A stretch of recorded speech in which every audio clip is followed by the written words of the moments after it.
أبا خش. عيد الميلاد هذا يوم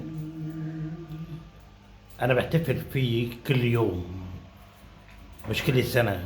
كل يوم عندي فجر ميلاد جديد، وهاليوم هذا بالذات الحقيقة شمس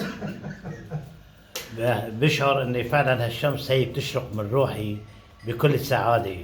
الله أكبر.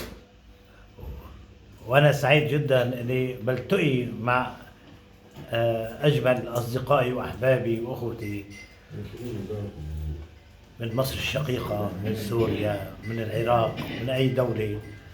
فأنا فعلا سعيد لأني بلتقي مع الأحباب يلي بيغيبوا عني فترات طويلة.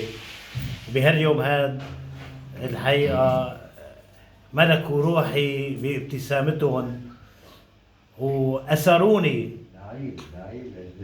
تحت ظلال أهداب عيونهم. الله الله الله. أنا دائما هاليوم هذا هو يوم السعادة عندي. أنا فعلا الإنسان يوم ميلاده بحسه هو ده أجمل الأيام في السنة كلها، لأنه يوم اللي شاف فيه الحياة. وشكرا لكم جميعا على هذا وجودكم الغير هذا، وأنا سعيد فعلا بأجمل ابتسامة من أخوتي وأخواتي الموجودين.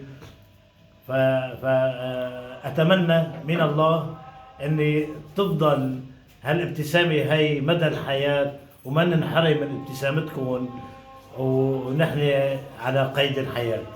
شكرا لكم جميعا وبارك الله فيكم. أنا عايز أقول حاجة بقى. لا خليكم عشان ناخد صورة مع بعض بس.